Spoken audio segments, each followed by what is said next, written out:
pour revenir sur toi, tu disais que tu avais un peu repensé ta strat là récemment. Aujourd'hui, la Big D Prod, la Dwag Prod, c'est quoi grosso modo? C'est combien de gens? T'as des studios?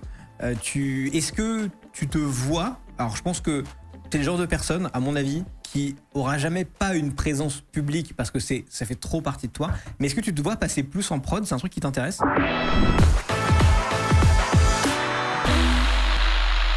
Pas une présence publique, j'ai pas mal fait le deuil déjà là-dessus. Hein. Moi, techniquement, là, je suis en mode, je kiffe, je continue de kiffer. Mais t'auras toujours un côté, je pense, stream ou... Pas forcément. Ah ouais, je te voyais vraiment comme ça. Non, pas forcément. Je pense que j'ai eu la chance de vivre les meilleurs moments du milieu. Enfin, j'ai des souvenirs de dingo. Au bout d'un moment, t'es en mode, est-ce que je peux faire mieux que ce que j'ai déjà fait? Tu vois, je suis aussi un humain. Je vieillis, les temps changent. J'ai très vite compris, même à l'époque, Justin TV et Twitch, qu'on est des produits. Tu vois, on aura beau dire ce qu'on veut, on est des humains, on crée des liens, on crée des souvenirs. Moi, j'essaie de parler aux âmes. Tu vois, quand j'ai le micro en main, quand on est en event, je pense que ce qui fait la diff, c'est que j'essaie de parler à ton âme et pas juste à ton cerveau du moment, histoire vraiment que ça te marque. Tu vois, j'essaie vraiment de marquer les gens. Force est de constater qu'au bout d'un moment, voilà, les tendances changent, les choses changent, ça évolue, il y a une nouvelle génération qui arrive. Je sais qu'au bout d'un moment, ça plaira plus, ça plaira moins. Ça a été ma motivation, moi, à mes débuts, de voir des gens faire, que ce soit à la télé ou autre, et me dire, putain, j'aimerais trop faire ça, je le ferais sûrement mieux qu'eux, tu vois. C'est un truc d'ego, mais qui te permet de te nourrir au départ. Donc, faut pas être gêné avec ça, au contraire. Faut le nourrir. Et puis derrière, il y a forcément, je me suis dit, à chaque event que je fais, je me dis, il y a forcément des milliers de petits jeunes qui se disent, putain, vas-y, il me fait chier ce Dwag, je prendrais bien sa place, là, ce nu-là, et je ferais ça comme ça et ça comme ça. Et forcément, c'est marrant, tu le vois d'un point de vue conflictuel.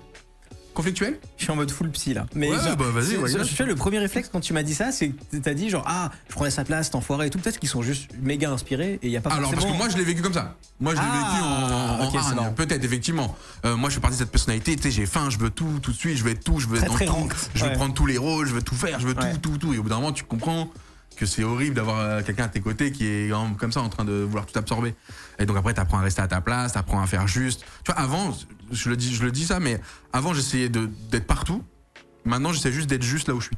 Tu vois la différence? Mais je pense que c'est une question de carrière. Et regarde, quand tu regardes Nicotine, par exemple, là aujourd'hui, qui est un petit, j'abuse, un streamer qui monte, là, il est partout.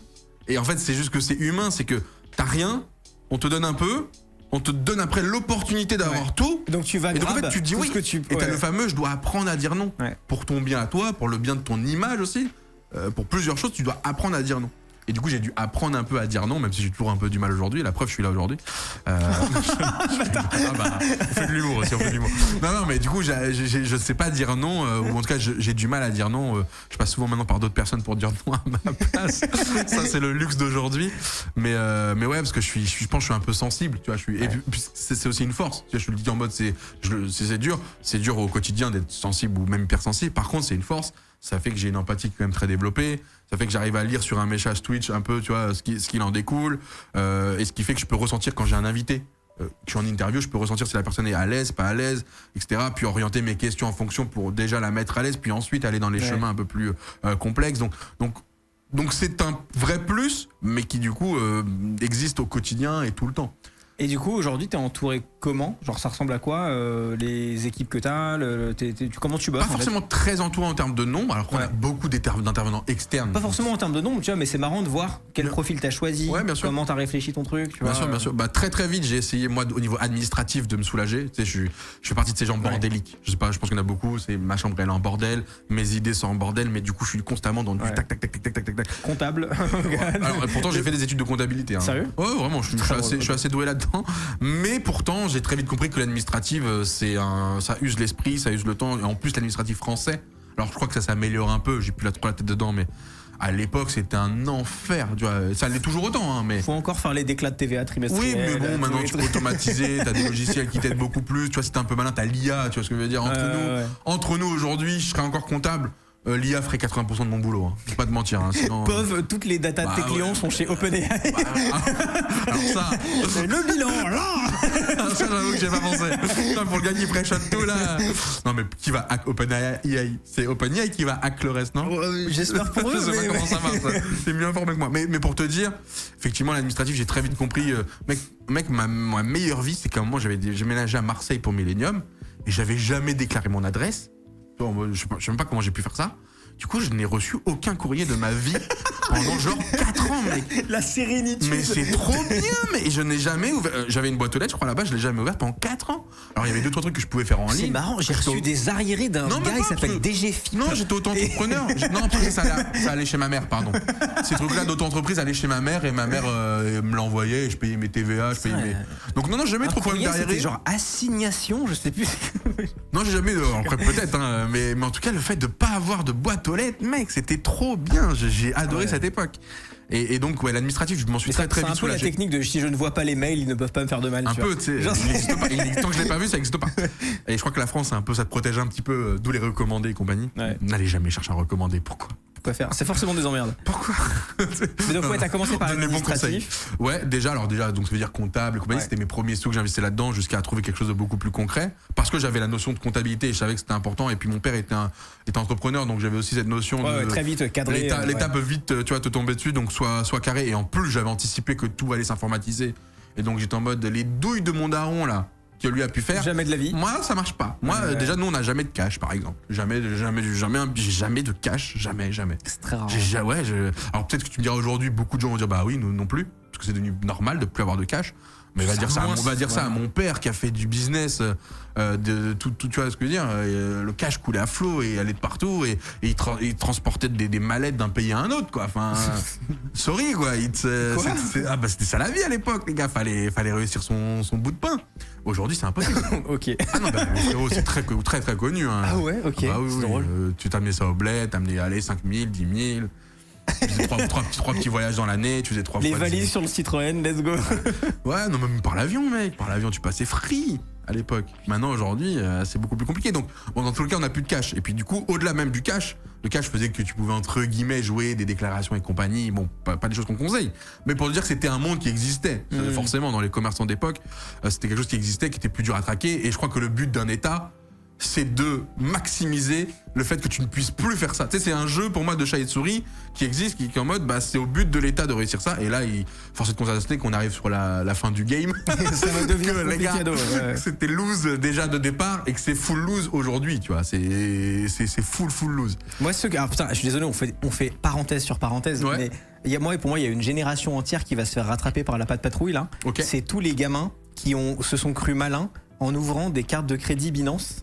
Ok, Et- je ne et- connais pas du tout, mais. Tu sais, les gars qui sont en crypto et qui Ouais, sont en bien mode, sûr, bien sûr. j'ai une carte de Oui, mais crédit. tant que tu le ressors pas en euros, c'est. Mais pas même un si tu truc. dépenses avec, c'est imposable. D'accord, ok, tu vois, En fait, je ouais, dis en fait, là, on est sur un en terrain que je gros, maîtrise pas. C'est imposable si tu payes avec ou si tu le changes en euros, c'est toujours imposable pareil, tu vois. Et, Tant que tu le stockes, c'est bon. sans tu stocks, c'est bon. Mais en Ok. fait, tous les mômes qui se pensaient malins à éviter les impôts en passant par des cartes de crédit, de plateforme ou de je sais pas quoi et Bien tout, sûr. mec, il va y avoir des redressements Mais tu- en les- rafale. L'État est comme ça. Hein. L'État, faut pas être dupe. Il laisse faire. Des fois Oui, oui. Et il y volontairement. a des banwaves. Et des fois volontairement. C'est-à-dire qu'ils savent ce qui se passe. Ils font ouais, profiter exprès pour que tu Ouais, t'enrichisses, tu vois, pour que ça te rend actif. Et ils tapent au bon moment, effectivement. Donc ça, faut pas être dupe. Et faut arriver à. Alors, je pense qu'il y a quand même des moyens de moyenner, j'en sais rien, je m'y connais pas assez. Mais effectivement, si tu viens et que tu achètes une voiture en France avec ta crypto. Tu n'es pas invisible, frérot. Ouais, je sais pas. Je trouve qu'il y a pense que trop t'es de gens meilleur qui mec se que sont moi. sentis trop malins. Mais je suis d'accord avec toi. ouais. Et alors, après, Mais donc, ouais, ensuite, ouais. à défaut, parfois, tu vois, il y a eu aussi énormément dans le monde du streaming des choses où l'État n'avait pas conscience et il y a ce moment où ils doivent rattraper et ça crée des flous juridiques. Tu vois, nous, il y avait des moments où c'était des flous juridiques où tu savais pas où déclarer ci ou ça et du coup, c'est passé dans les mailles du filet et aujourd'hui, personne Bah, va aller embêter un streamer Le gros exemple, c'était. Ah, c'est vieux maintenant, il y a 15 ans, tu vois. l'histoire d'Aipierre avec la TVA. Avec la TVA, c'est autre chose. Longue histoire Ok. où tu vois, c'était en mode genre, bah en fait, je suis payé par Google Irlande ou je sais pas quoi, mais Ok. du coup, je dois remettre ça dans quelle case. Et tu sais, il y a toute une engueulade sur en fait, on déclare comment ses revenus. Parce qu'il n'y avait pas de case. oui. Ouais, en fait, il n'y a Ouais, pas bien de sûr. case en fait, tu vois. Ouais, donc alors je dis pas qu'il en a joué, mais je vois ce que tu veux dire. Il était en mode, je suis en avance Non, mais sur vous. je sais pas qu'il en a joué ou qu'il n'en a pas joué, c'est juste qu'il s'est retrouvé dans une situation où son boulot était trop early sur Ouais, l'administratif. exactement. Bah, quoi, on était tu là en vois. même temps. Hein. Ouais. Là, tu parles de la structure qu'ils avaient montée, j'ai plus le nom, mais c'était un site de streamer. Oui. J'ai plus le nom. Gamers. Non, attends. Non, les viewers vont te le retrouver en 2-2. C'était tellement populaire à l'époque pour Minecraft. Ils étaient 3, 4, 5, 6 streamers. Mais en fait, ouais, moi, ça Level Zelda, down, merci. exact. Donc c'est cette époque-là, on était là, on était en parallèle 2 et c'est exactement de cette époque-là que je te Je me parle. souviens de ces arcs contrôle fiscaux. Mais alors moi, c'est Ouais. des vidéos. Bah, que- il nous a donné des billes, tu vois. Ouais. Le fait que lui dise publiquement tout ça fait que d'autres ont fait très attention. Bah ouais. Donc force est de constater qu'il a été quand même un élément déclencheur pour aussi beaucoup. Parce que nous, par exemple, sur les dons PayPal, moi je suis comptable. Donc je savais très bien que sur chaque donation, à l'époque, on se faisait. Il faut faire une transaction, il faut le noter. Mais surtout que c'est une transaction unique par donation. Oui. C'est-à-dire que tu dois avoir Chaque un euro. Exactement. Donc en fait, voilà, imaginons tu prenais, je sais pas, 10 000 fois 1 euro, ce qui faisait quand même 10 000 euros sur le mois. Fallait faire 10 000, etc. Donc du coup, t'en as qui étaient en mode, bon bah ça c'est sur un PayPal, je vais le dépenser dans la foulée, ça va être ni vu ni connu. Et force est de constater que ceux qui ont un peu grugé à l'époque, beaucoup sont passés au travers du filet. On parle pas de giga grosses sommes, je pense que sinon ça serait peut-être pas simple. Je pense qu'Aipierre devait, à mon avis, parler de plus grosses sommes que nous à cette époque-là, parce que le Level Down ça cartonnait. Donc moi par exemple j'étais le clown qui faisait ces fameux trucs comptables quoi, qui remplissait, qui était propre et qui du coup se faisait taxer sur les donations, qui était taxé à 66% en France parce que du coup c'est une donation. Et oui. Ah bah putain. oui c'est une donation. Une donation c'est pas taxé comme de l'argent, c'est taxé comme plein pot, c'est du luxe. Donc du coup tu prenais tarot et donc sur les 10 000 tu donnais 66% à l'État et t'étais en mode. Let's go. Surtout qu'il n'y avait pas d'autres sources de revenus à l'époque. C'est vrai. Donc il y avait effectivement des impôts à payer même sur des donations de viewers. Et donc au-delà de l'aspect administratif comptable, tu bosses avec quel genre de personnes aujourd'hui? Alors on a l'agence qui du coup premier point l'administratif, tu l'as compris. Deuxième point ça a été toute la partie commerciale. Forcément il faut de l'argent pour faire ce qu'on fait. Et moi d'aller convaincre pour avoir le budget, c'est pas ce qui me plaît le plus. J'ai compris qu'il fallait le faire, que c'est utile, je sais qu'on est très bon là-dedans, mais je sais pas ce qui me plaît le plus. T'es jamais la bonne personne en fait. Ah non, au contraire. Ah moi je suis pas fan du tout d'aller toutes faire... les fois où c'est moi qui parlais directement avec le client, ça s'est signé 8 fois plus vite. Ouais. Ah bah le mec comprend la passion, comprend. Après moi je sais vendre mes projets, tu vois ce que je veux dire. En fait je sais, vu que je te dis que je suis quelqu'un qui sait donner du sens à tout ce qu'il fait, je sais t'expliquer pourquoi je vais faire ce projet là à ce moment-là. Et que si tu me le signes dans un mois c'est mort, ça m'intéresse plus. Faut le signer là maintenant parce que il y a ce côté. Et comment t'as réussi à bosser avec des agents du coup? Parce que tu perds forcément. Effectivement. Oui mais du coup tu apprends, la vie t'apprend que déléguer fait partie du succès et que t'es contraint. Quitte à, tu sais c'est comme le montage hein. Mais comment t'apprends à déléguer ton montage alors que tu le montes mieux toi-même? Bah ouais, mais parce que ton temps il est pas infini et que tu te doutes bien que tu vas pas passer toutes tes nuits à monter si tu dois être en plus dans la création d'idées, création de contenu, inviter des gens, faire du organisation quoi. Et donc du coup pas le choix et donc ça passe par des agents, tu vois le truc de Plush par exemple, c'est un peu mon agent qui avait fait des vérifs et qui était en mode c'est légal, tout est clean. Et qui avait peut-être pas assez anticipé, tu vois, qu'est-ce qui l'empêchait d'aller contacter, je sais plus le nom, mais on avait des experts IA, crypto à l'époque, je l'ai plus, mais un youtubeur très très connu. Asher? Exactement, Asher, qui était déjà très proche de notre milieu en plus. Donc on avait le contact, j'étais en mode, mais pourquoi il n'avait pas contacté à l'époque pour lui? Pour call. Ça se trouve, lui, il m'aurait mis un red flag, tu vois. Il m'aurait dit, alors oui, c'est legit, c'est bien, par contre, il y a une chance que ça. Et j'aurais peut-être été un peu plus vigilant et pas juste d'être dans ce dream de putain, j'ai posé une voix au cinéma à côté de Kev Adams, Gérard Darmon, tu vois, un truc où moi je suis dans la passion, frère, et que j'étais en mode dans l'évolution, la prise de risque, la complexité. Moi j'étais en plus dans le truc de folie. Tu sais, il y avait ce côté Star Talent, je voulais contrer le Star Talent en mode je vais tellement bosser le truc que les mecs. Ça va être insane. Exactement, en mode on aime GTRP, tu vois, donc quelle est la différence entre GTRP et aller donner sa voix à un animé dans un dessin animé, tu vois, donc. J'étais vraiment dans l'exercice, moi, et en fait, on m'a ramené à la réalité de oui, mais ce truc-là. Et pourtant, j'avais vu des noms, j'étais en mode, mais ces mecs-là veulent mettre fin à leur carrière, tu vois. Il y avait Gims, Gérard Darmon, Audrey Lamy, enfin. Je m'étais aveuglé, tu sais, cette vérité me plaît, donc elle est vraie. Et du coup, c'était un peu le rôle de mon agent qui, du coup, par la suite, a démissionné et compagnie. Il y avait d'autres raisons. Mais pour te dire que c'est comme ça que les choses évoluent, et puis après, derrière, t'améliores jusqu'à trouver le bon système. Donc là on a la chance avec Bump aujourd'hui, qui est une agence que Squeezie a montée, avec laquelle on est nous très très proches, et donc j'ai la chance de pouvoir déléguer cette partie commerciale, mais je ne lâche pas le steak. Quand on a monté Bump à l'époque avec Squeezie, parce que j'y suis aussi un peu pour un petit quelque chose, mais quand on a monté Bump pour l'époque, il y avait vraiment cette idéologie qu'on a réussi à respecter jusqu'à aujourd'hui de triangle. C'est-à-dire qu'il doit y avoir un lien entre la marque, la partie commerciale et le créateur de contenu. Il n'y a pas une des trois étapes qui doit être sautée, tu vois. Parce que c'est le triangle qui fait que ça va bien fonctionner derrière et que le créateur de contenu sera heureux de porter le projet fièrement devant ses viewers parce qu'il aura la conscience de ça. Alors après, le but, c'est de faire gagner du temps au créateur de contenu, qu'il ne soit pas à toutes les réunions pour être là à toutes les réunions. Par contre, effectivement, c'est pas juste « Oh tiens, une OP qui veut la faire il fallait très très vite combattre ces groupes qui se réunissent autour d'une table, qui faisaient un peu... l'édito ou tout ça, qui après est en mode tiens, quel stat on a besoin. Ça c'est un, je trouve que c'est un peu fini. Bien sûr c'est fini. Aujourd'hui c'est un peu fini, mais c'est vrai qu'il y a eu une. Surtout avec les jeunes. qui vont se faire un peu du coup. Ah ouais, peut-être. Ils ont lâché avec nos générations, mais attention, le petit gars de 18 ans. Mais il y a eu à une qui on longue explique que c'est comme ça que ça période marche. Ouais, ouais. où en fait les trucs commerciaux étaient assez mal foutus au Exactement. début, il y a Il longtemps. fallait surtout pas accepter ça. Et en fait, l'édito, genre c'était en mode tu veux bosser avec telle marque, voilà limite le script en fait, tu Exactement. vois. Et t'es là genre mais c'est horrible. Oui. Parce qu'en fait, Oui, parce que mais toi, t'as conscience. mais surtout c'est non, mais surtout enfin t'as dû en voir plein. Mais Bien sûr, les bien sûr. scripts, frérot, Oh, c'est c'était nul. de la pub radio. Bien genre, sûr, c'est nul. Dis donc chérie, il y a moins 20% sur Bien sûr, Cochonou. c'est nul. Quoi. Et du coup, ils te mettaient une vanne C'était horrible, quoi. internet et ça faisait genre, et t'es en mode, mais vous êtes hors Moi, timing. ça, je trouve qu'il y a un marqueur de la fin de cette période-là. Ok. C'est quand les marques ont arrêté de forcer à chaque fois pour qu'on mette les hashtags dans les publications. Tu te souviens de ce truc?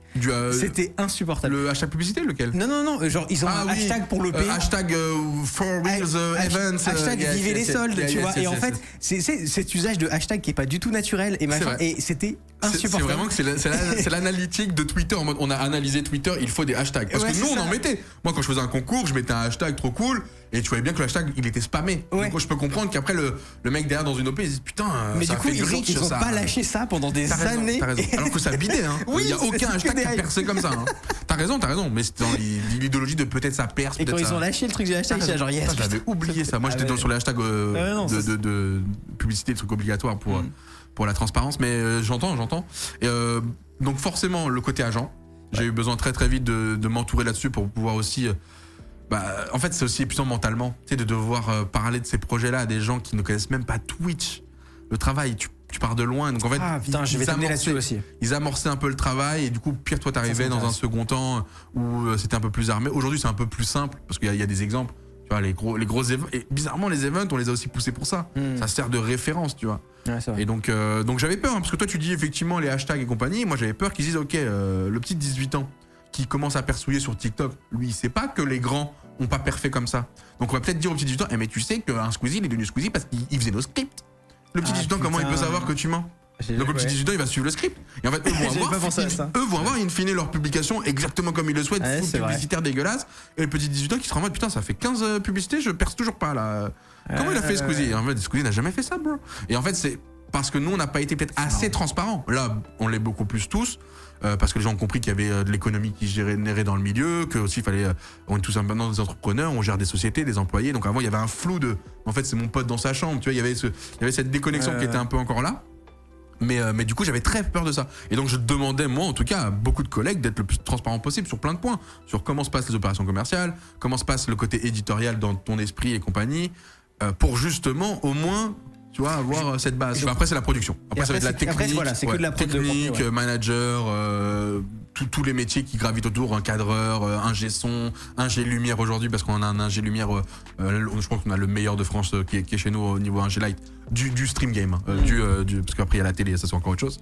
Mais sur internet, limite on nous le prend pour tous les events. Il y a un event ailleurs, on prend mon ingé lumière, enfin, les gars, laissez-le tranquille. Mais tant mieux, tu vois, c'est signe de gage, de bon gage. Donc ouais, c'est que des métiers après liés à la technique de production. Donc pour installer le matériel et compagnie, pour encadrer. Et puis après derrière on a quelques chefs de projet parce qu'on essaye d'être au plus proche, comme je t'ai dit, des créateurs de contenu, même si on veut pas leur prendre la main sur l'édito. On veut vraiment accompagner leur édito, on veut que l'idée créatrice soit d'eux et que nous derrière on apporte notre expérience, que ce soit pour un live Twitch ou des vidéos YouTube. Là dernièrement par exemple il y a eu Sora qui a tourné quelques vidéos YouTube avec nous, Hydro, tu vois, donc je t'ai dit, hein, le but c'est pas non plus de tout mettre en avant, mais tous les live Gentlemates, ça a été aussi fait chez nous pour la structure e-sport. Et donc on continue d'être sur cette lancée là et ça commence à faire un gros planning. Hein. Je suis très content parce que l'idée c'était que ça vive en parallèle de moi. La première année, je pense que je devais être 70% du chiffre d'affaires de cette société-là. Aujourd'hui, je dois être 20%.